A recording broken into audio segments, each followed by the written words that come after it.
За намайг Баясгалангийн аваад ирлэгдэг. Соёл урлагийн сургуулийн 3 дугаар курс уран зураг ангид сурдаг. Авьяастай гэхээс илүү юу гарын өвдүүдтэй юмыг жоохон эвлэгхэн өөрийнхөө хэрэгтэй хийж чаддаг. Авьяас гэж нэг яг тийм гоцгойд юм бол сайн авьяастай бол. Яг ингээд би амьдрал руу орохыг бүх тактикээр ихэд 10 жилээс ихэд боловсруулж гисэн юм баггүй. Тэгээд дээрээс би өөрөө ямар сонирхолтой юм бэ? Юунд илүү тууштай байх вэ?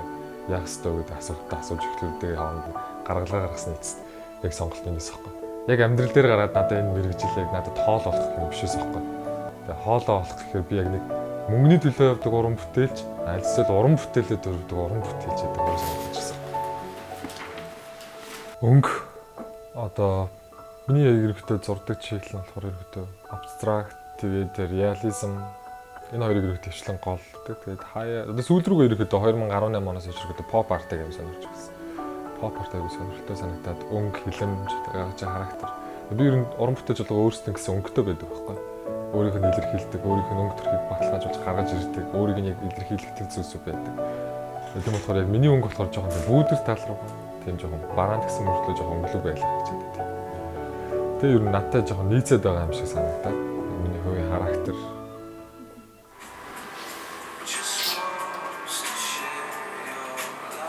Ер нь төвшөрөөг үжтэй ер нь аюу 10 жилээс хойш тэмцэлцэлтэй яг нэг би эндээ ингээд тууштай ингээд бол манай гэр бүлийн болохоор чи урлагаар хоол ундaalж идэх гэж байхгүй тийм урлаг Монголд төгжсөн ч гэсэн байхгүй урлаг төгжөөгүй ер нь л Монголын хүмүүсүүдийн нийгмийн хандлага өөр гэл ер нь багаас л ерөөдөө тиймэрхүү мөдөг ойлголдог гэсэн хэлэл багасаа зурж гисэн ба чи юм яахгүй өөр юм хий тоод суу юм ингэдэг гэл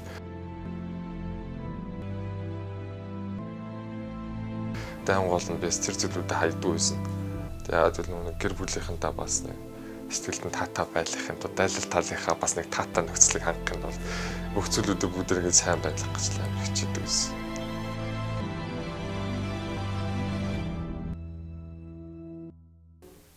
Ер нь бол их хвчлэн уран зөгнөлчдөг гэж одоо ерөнхийдөө кино мөн яг тэр англиар нь яах юм бол уран зөгнөлт маяг зүүдлээд байгаа юм л да би нэг орж ирдэг зурс кадрууд орж ирдэг болохоор тэр зүйлүүдийн хооронд нэгтгэж нийлүүлж өгч байгаа нь баг зүуд болохоор тэндээс яг уран бүтээлч өөрсдөө өнгийг хараад зохиомж авалтаа хараад бүтцээ хараад илэрхийлэмжээ бодоод ер нь тэгээд дуусах зүйлийг мэдчих авчаал тэгээс ирдэг болохоор тэгээд босч ирэлээ хэлэм зурд юм дөө гэвчлэн скетч шүү папа гэл ихэвчлэн дандаа хүүхэд зүудэлтэй.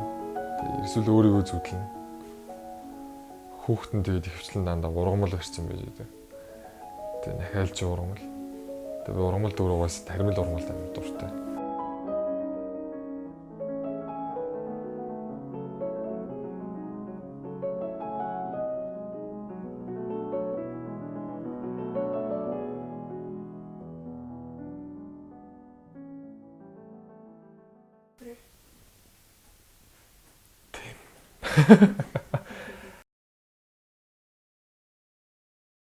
Ерөөдөө уран бүтээлээ төрөвдөг гол яг ерөөд эд ундраг нь хаана байдаг вэ гэхээр ерөөдөө яг миний хувьд бол юм. Гэр бүлээсээ тэр яг ирч хүчээ авдаг. Ирч хүчээ аваад тэгээд урдан дээрээ хурж ирээд өөрийгөө бүтээдэг. Цаанаасаа л нэг тийм нэг одоо л нэг хийх ёстой гэсэн нэг тийм сэтэл төрсөн гэх юм уу та. Одоо яг тэр нэг авьяастай гэдэг юм мэдвэ шнэ. Зүгээр яг болгоно л өөрөөсөө авьяастай байгаа л. Гэтэ нэг тийм юм шүү. Энийг чаддаг болохоор л нэг хийгээд байхад илүү их надад нэг үр өгөөж өгөөд тэгээд дээрэс нь би өөрийгөө илүү их чадаад илүү сайжраад өөрийнхөө алдаа оноог олж хараал илүү засварлаад байгаа болохоор л айгүй амттай санагдаад. Би нийгмийн ямар нэгэн бараан төрслийг гаргах гэж хичээж ивэл яг тэр уран бүтээлээр гаргах гэж хичээж хахад гиг өнт манад аз жаргалтай ороод ирсэн. Бид нар аз жаргалтай мэдрэмж авна шүү дээ.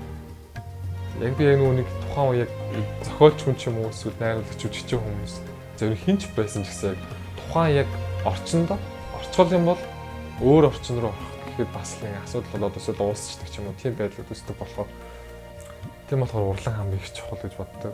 Яг арай нэг өөрийгөө нэг гаргаад явахад арай нэг тайван хөвдөө байх нөхцөл байдлыг бодож үзгээд бас тэр гаргаж байгаа өнгө орчноос хамаарна. Одоо л аюу нээлттэй болсон болохоор тэрийг нэг илэрхийлэх гээд аюу байрдаг болсон. Тэгээд Одоо ер нь хүнд л өөрийгөө илэрхийлж өөрийгөө ойлгуулж чадахгүй бол тэгэл асуудалтай гэдэг юм болцсон. Ер нь бол зураг зурж бол тайвширдаггүй.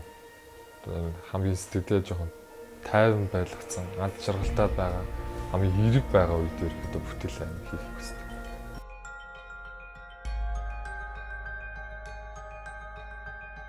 Манай кривч болохоор 2017 онд 6 сарын үед байгуулагдсан.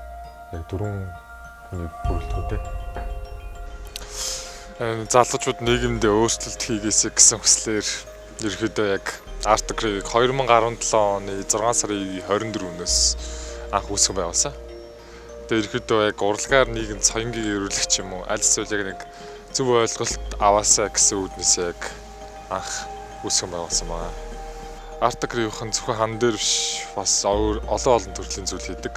Баримл хийдэг, бас ямар нэгэн бас нэг үйл ажиллагаанд оролцох ч юм уу, үйл ажиллагаа зохион байгуулах, бас тэгээд бараа бүтээгдэхүүн хийх, ер нь брэнд бараа бүтээгдэхүүн хийх гэж ерөөдөө одоо зорж байгаа. За 2 жилийн хугацаанд нийт 50-60 гишүүнтэй байсан. Одоогор болохоор яг дотоод бүтцийн асуудалтай байгаа, бас нөгөө нэг гишүүнчлийнхаа бас төхнөх үйл ажиллагаа хийж байгаа болохоор зөөн гишүүд багассан байгаа. Бас өвлийн амралтанд орчихсон болохоор.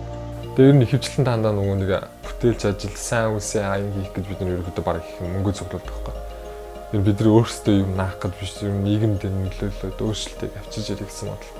Тэр нь ихэвчлэн дандаа нөгөө нэг өнчөө хүүхдүүдэд асрамжийн газар, тэгээд хүүхдийн асрамжийн газар, тэгээд тэр нэг юу аутизмтай, дауны синдромтой хүүхдүүдийн тэр өөрөө тоглодог талбай малбай. Тэрийг ерөөдөө янзалж байна. Манай Art Crew маань ерөөдөө шаардлага гэдэг зүйлээс биш нөгөө нэг жоох өөрчлөлтийг хүссэн гэх юм да залуучууд. Нийлээд яг нийгэмд арай нэг зөв үнцэс зөв зүйлүүдэд шүүмжлэлтэй маягаар уран бүтээлүүд төрөвья. Айсны хаварж байгаа амт ч юм эсвэл нийгэмд болохгүй байгаа тэр зүйлүүдийг хөндөж өгье. Хүмүүс юу дутагтаад байгаа юм, юу хэрэгтэй байдаг, юуг мэдрүүлэх ёстой байдаг.